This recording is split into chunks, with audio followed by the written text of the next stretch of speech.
നമസ്കാരം. യുദ്ധവിമാനങ്ങൾ തകരുന്ന നിർണായക വേളകളിൽ പൈലറ്റിനെ സുരക്ഷിതമായി പുറത്തെത്തിക്കാൻ കഴിയുന്ന ജീവൻ രക്ഷാ സംവിധാനം തദ്ദേശീയമായി വികസിപ്പിച്ച് അതിന്റെ പരീക്ഷണം വിജയകരമായി പൂർത്തിയാക്കിയിരിക്കുകയാണ് ഇന്ത്യ. രാജ്യത്തെ പ്രതിരോധ ഗവേഷണ സ്ഥാപനമായ DRDOയാണ് ഈ നൂതന സംവിധാനം വികസിപ്പിച്ചത്. യുദ്ധവിമാനങ്ങൾ തകരുന്ന സാഹചര്യം ഉണ്ടാവുകയാണെങ്കിൽ പൈലറ്റിനെ ആ വിമാനത്തിന്റെ കോക്പിറ്റിൽ നിന്നും പുറത്തെത്തിച്ച് പാരച്യൂട്ടിന്റെ സഹായത്താൽ സുരക്ഷിതമായി നിലത്തിറക്കുന്ന സംവിധാനമാണ് DRDO യാഥാർത്ഥ്യമാക്കിയിരിക്കുന്നത്.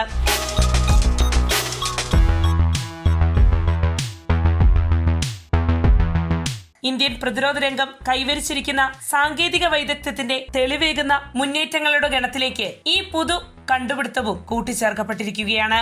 ഈ സംവിധാനത്തിന്റെ നിർണായക പരീക്ഷണം ചണ്ഡീഗഡിലെ ടെർമിനൽ ബാലിസ്റ്റിക്സ് റിസർച്ച് ലബോറട്ടറിയുടെ റെയിൽ ട്രാക്ക് റോക്കറ്റ് സ്ലഡ് കേന്ദ്രത്തിൽ വെച്ചാണ് നടത്തിയത്. പ്രതിരോധ മന്ത്രാലയമാണ് ഇത് സംബന്ധിച്ച വിവരങ്ങൾ പുറത്തുവിട്ടത്. ഈ ആധുനിക ജീവൻ രക്ഷാ സംവിധാനത്തിന്റെ 3 നിർണായക ഘടകങ്ങളാണ് പരീക്ഷണ ഘട്ടത്തിൽ വിലയിരുത്തപ്പെട്ടത്. മേൽ ഓഫ് സെവറൻസ്, ഇജക്ഷൻ സീക്വൻസിംഗ്, പൂർണ്ണമായ എയർക്രൂ വീണ്ടെടുക്കൽ എന്നിവയാണ് പരീക്ഷിക്കപ്പെട്ടത്.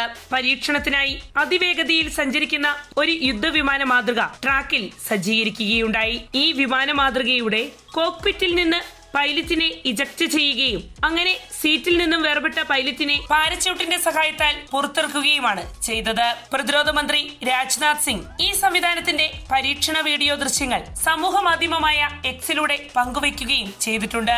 പരീക്ഷണ വിധേയമാക്കിയ യുദ്ധവിമാന മാതൃകയെ 800 കിലോമീറ്റർ വേഗതയിൽ കൃത്യമായി നിയന്ത്രിച്ച് നടത്തിയ പരീക്ഷണത്തിന്റെ ദൃശ്യങ്ങളിൽ നിന്നും ആ വിമാനത്തിന്റെ മുകളിലെ ഗ്ലാസ് കവചം തകർക്കപ്പെടുന്നതും തുടർന്ന് ഇജക്ഷൻ സീക്വൻസിംഗ് പ്രക്രിയയിലൂടെ ഡമ്മി പൈലറ്റിനെ പുറത്തെത്തിച്ച് പാരച്യൂട്ടിൽ നിലത്തിറക്കുന്നതും കാണാനാകും. ഈ പരീക്ഷണം aeronautical developmental agency, Hindustan aeronautics limited എന്നിവരുടെ പിന്തുണയോടെയാണ് നടത്തിയത്.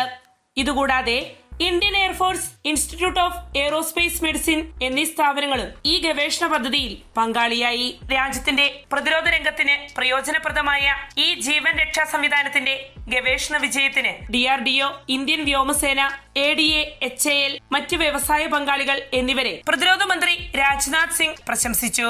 ഇന്ത്യയുടെ തദ്ദേശീയ പ്രതിരോധ ശേഷി ശക്തിപ്പെടുത്തുകയും സ്വാശ്രയത്വത്തിലേക്കുള്ള വിശാലമായ മുന്നേറ്റത്തിന് വഴിയൊരുക്കുകയും ചെയ്യുന്ന ഒരു സുപ്രധാന നാഴികക്കല്ലാണ് ഈ നേട്ടം അടയാളപ്പെടുത്തിയിരിക്കുന്നതെന്ന് അദ്ദേഹം പറഞ്ഞു. ഈ വിജയം ഇന്ത്യയെ എസ്കേപ്പ് സിസ്റ്റം സ്വന്തമായുള്ള രാജ്യങ്ങളുടെ ഗണത്തിലേക്ക് ചേർത്തിരിക്കുകയാണ്. ഇത്തരം സംവിധാനങ്ങൾക്കായി വിദേശ രാജ്യങ്ങളെ ആശ്രയിക്കുന്നത് കുറയ്ക്കാനും അതിലൂടെ സ്വയം പര്യാപ്തത ലക്ഷ്യമാക്കിയുള്ള ഇന്ത്യയുടെ യാത്രയിൽ നിർണായക ഏടാകാനും DRDOയുടെ പുതിയ എയർക്രൂ എസ്കേപ്പ് സിസ്റ്റത്തിനായി. DRDOയുടെ പ്രസ്താവന പ്രകാരം ഇത്തരം എസ്കേപ്പ് സിസ്റ്റങ്ങൾ കോമ്പാക്ട് വിമാനങ്ങളിൽ കൂട്ടിച്ചേർക്കുന്നതിനായുള്ള കൂടുതൽ പരീക്ഷണങ്ങൾ ഉടൻ നടത്താനാണ് പദ്ധതിയിട്ടിരിക്കുന്നത്. ഈ പരീക്ഷണങ്ങളിൽ വിവിധ വേഗതയിലും വ്യത്യസ്ത സീറ്റിംഗോടും ഘടനയോടും കൂടിയ വിമാനങ്ങളിൽ ഈ സംവിധാനം പരീക്ഷിക്കപ്പെടും.